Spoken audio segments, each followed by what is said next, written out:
Oke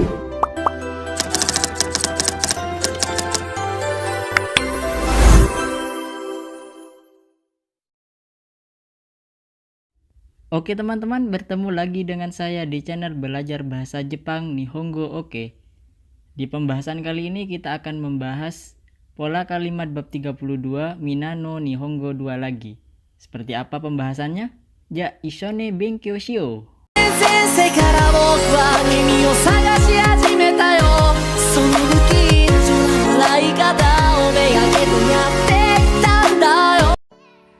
Oke teman-teman, di bab 32 kita akan membahas 3 topik pembahasan. Untuk pembahasan pertama, kita akan membahas pola kalimat hoga ides. Hoga ides sendiri memiliki 2 fungsi. Fungsi yang pertama untuk memberikan saran, nasihat, atau masukan kepada orang lain. Sedangkan untuk fungsi yang kedua, untuk menyatakan perbandingan saja. Tetapi untuk pembahasan hoga ides kali ini, kita akan mempelajari pola kalimat hoga ides yang menyatakan saran atau nasihat kepada orang lain. Sedangkan untuk pola kalimat yang kedua, kita akan membahas tentang desho. Pola kalimat ini digunakan untuk menunjukkan suatu kemungkinan atau perkiraan, ya semacam prediksi begitu, terhadap suatu kondisi tertentu baik yang sudah ataupun yang belum terjadi. Pada dasarnya, pola kalimat desho merupakan kalimat halus atau sopan yang sering digunakan dalam percakapan maupun bentuk tulisan. Sedangkan untuk kalimat kasar atau biasa dari desho adalah daro. Dan juga digunakan dalam bentuk percakapan maupun tulisan. Nah, sedangkan yang terakhir kita akan membahas tentang pola kalimat kamoshiremasen. Pola kalimat ini digunakan untuk menjelaskan suatu kemungkinan atau perkiraan pembicara terhadap suatu hal, baik yang belum terjadi maupun yang sudah terjadi. Ya, hampir mirip dengan pola kalimat desho, tetapi yang menjadi pembedanya adalah kemungkinan terjadi kamoshiremasen lebih kecil daripada desho. Biar teman-teman tidak bingung, mari kita masuk ke pembahasan dan contoh kalimat berikut ini. Untuk topik pembahasan yang pertama, kita akan membahas tentang hoga ides. Seperti yang saya jelaskan di awal, hoga ides merupakan kalimat yang dipakai untuk menyarankan orang lain untuk melakukan sesuatu. Ya, seperti memberi saran kepada orang lain. Nah, untuk rumusnya gimana sih? Yuk kita pelajari. Nah, untuk rumusnya, di sini hoga ides bisa menggunakan kata kerja bentuk ta dan juga bisa menggunakan kata kerja bentuk nai. Kata kerja bentuk nai di sini adalah kata kerja yang negatif, seperti itu. Dan untuk contohnya di sini saya mengambil 3 contoh, yaitu kata kerja yang bentuk ta dan kata kerja yang bentuk nai. Untuk yang pertama, kita akan membahas tentang contoh kalimat kata kerja yang bentuk ta. Di sini untuk contoh kalimatnya, mainichi undo shita hoga ides. Sebaiknya olahraga setiap hari. Nah, di sini ada kata undo shita. Undo shita itu berasal dari undo shimas, berhubung diubah ke bentuk lampau atau yang sudah terjadi, maka bentuk masnya diubah ke bentuk ta. Dan jadi undo shita hoga ides, seperti itu. Sedangkan untuk pembahasan yang contoh kalimat yang kedua, di sini ada kata kerja bentuk nai. Nah, kokode tabako suwanai hoga ides. Sebaiknya tidak merokok di sini. Nah, di sini suwanai merupakan kalimat yang berasal dari kata suimas, yaitu menghisap.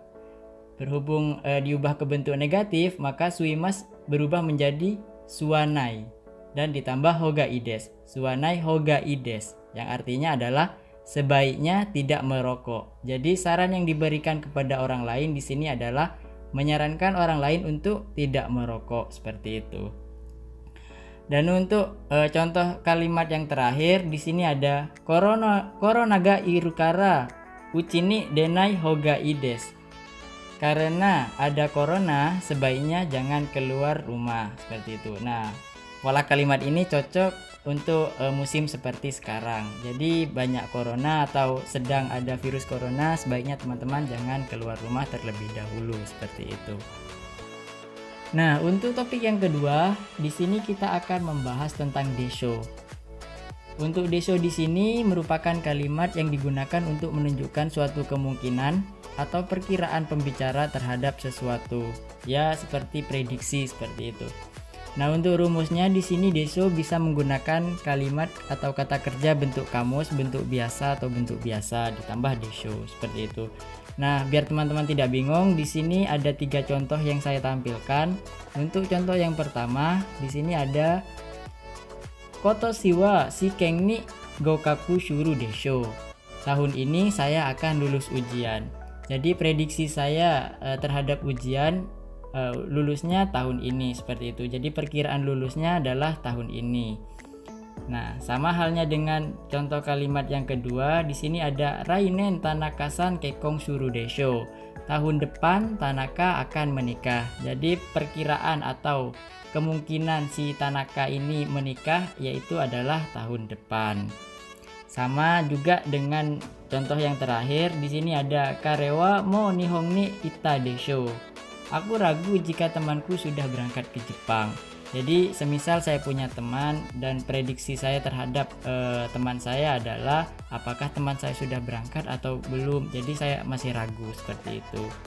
Nah, itu adalah topik pembahasan tentang desho dan contoh kalimatnya. Nah, untuk pola kalimat yang terakhir di sini saya akan membahas tentang kamoshiremaseng. Untuk pola kalimat ini digunakan untuk menunjukkan suatu kemungkinan atau perkiraan pembicara terhadap sesuatu baik yang sudah terjadi maupun yang belum terjadi. Ya, meskipun kemungkinannya itu tidak begitu besar. Seperti yang saya jelaskan di awal, kamoshiremaseng ini hampir mirip dengan desho, tetapi yang menjadi pembedanya adalah kemungkinan terjadinya kamoshiremaseng lebih kecil daripada desho.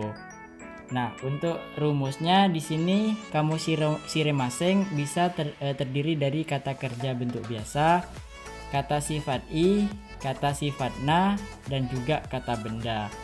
Nah, biar teman-teman tidak bingung, saya pisahkan di sini antara contoh kalimat kata kerja dan juga kata benda dan lain sebagainya.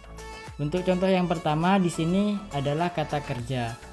Untuk contohnya di sini ada Kotoshi Nihon ni iku kamoshiremaseng. Tahun ini kemungkinan saya pergi ke Jepang.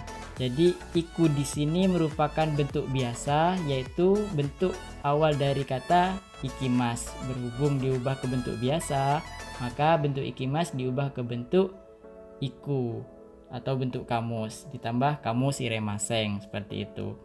Nah, sedangkan contoh yang kedua di sini ada Yakusoku no jikan ni mani awanai kamoshiremaseng.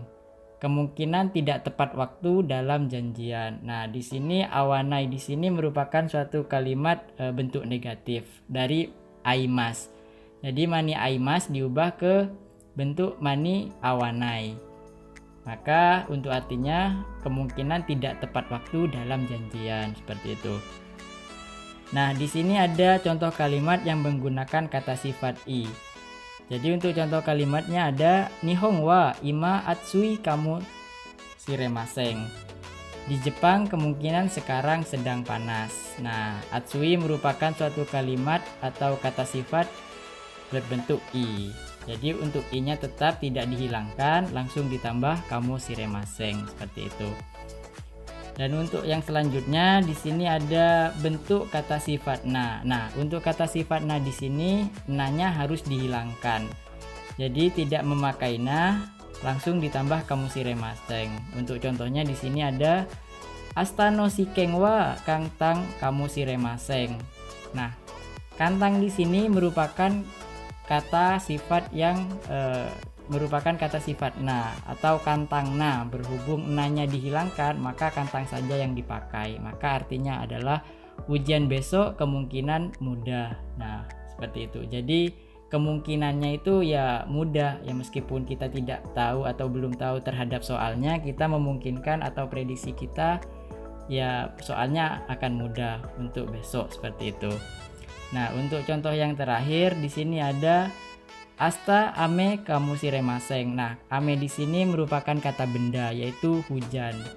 Jadi untuk kata benda tidak perlu dikasih da atau na, jadi langsung kata benda saja ditambah kamu siremaseng, yang artinya adalah besok kemungkinan turun hujan, seperti itu. Oke teman-teman, mungkin pembahasan bab 32 cukup sampai di sini. Seperti biasa, jika teman-teman memiliki pertanyaan terkait pembahasan yang kurang dimengerti, silahkan tinggalkan di kolom komentar. Semoga pembahasan kali ini bermanfaat bagi teman-teman yang sedang belajar bahasa Jepang. Ja, jugyo o warimasu, arigatou gozaimasu, mata ne!